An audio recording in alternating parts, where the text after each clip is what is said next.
नेपाल की राजनीति में एक नया अध्याय दर्ज हो गया। देश को मिला उसका पहला महिला प्रधानमंत्री। जी हां, नेपाल की पूर्व मुख्य न्यायाधीश सुशीला कार्की ने 12 सितंबर को अंतरिम प्रधानमंत्री पद की शपथ ली। बीते कई हफ्तों से नेपाल लगातार उथल-पुथल और अशांति के दौर से गुजर रहा था। राजनीतिक और अस्थिरता, सड़कों पर बढ़ते हिंसक प्रदर्शनों ने हालात को और बिगाड़ दिया था। जनता का गुस्सा बढ़ रहा था और सत्ता पर सवाल उठ रहे थे। ऐसे कठिन समय में सभी राजनीतिक दलों ने मिलकर एक ऐसा नाम चुना जिस पर हर वर्ग भरोसा कर सके, और वह नाम है सुशीला कार्की। सुशीला कार्की कोई सामान्य चेहरा नहीं है। साल 2016 में वे नेपाल की पहली मुख्य न्यायाधीश बनी। न्यायपालिका में रहते हुए उन्होंने अपनी सख्त और ईमानदार छवि से सबको प्रभावित किया। भ्रष्टाचार के खिलाफ उनके कड़े फैसले, सत्ता के दुरुपयोग पर उनकी लगाम उन्हें आम जनता से लेकर बुद्धिजीवियों तक के बीच एक मजबूत पहचान दिलाती रही। अब जब देश संकट में है तो कार्की को अंतरिम प्रधानमंत्री बनाकर एक नई उम्मीद जगाई गई है। उनका कार्यकाल अस्थायी नहीं है, लेकिन इस दौरान उनकी सबसे बड़ी जिम्मेदारी होगी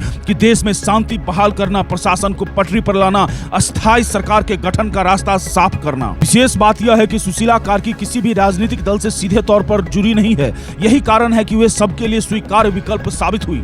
राजनीतिक और स्थिरता के इस दौर में एक निष्पक्ष और मजबूत नेतृत्व की जरूरत थी, और वह भरोसा अब कार्की पर जताया गया है। नेपाल की जनता को उम्मीद है कि उनकी सख्त और ईमानदार छवि देश को इस संकट से निकालने में मदद करेगी। अब सबकी निगाहें टिकी है कि आने वाले समय में वे किस तरह हालात को काबू में लाती है और नेपाल को अस्थायी राजनीतिक समाधान की ओर ले जाती है। इतिहास रचा जा चुका है। नेपाल की बागडोर अब एक महिला नेता के हाथों में है। सवाल यह है कि क्या यह फैसला नेपाल की राजनीति को एक नई दिशा देगा? इसका जवाब आने वाले दिनों में साफ हो जाएगा। फिलहाल के लिए इतना ही। मैं हूं दीपक झा और आप देख रहे थे मिथिला मसाला न्यूज। जुड़े रहिए हमारे साथ। नेपाल में हुए इस बड़े बदलाव से जुड़ी हर अपडेट हम आप तक सबसे पहले पहुंचाते रहेंगे। धन्यवाद।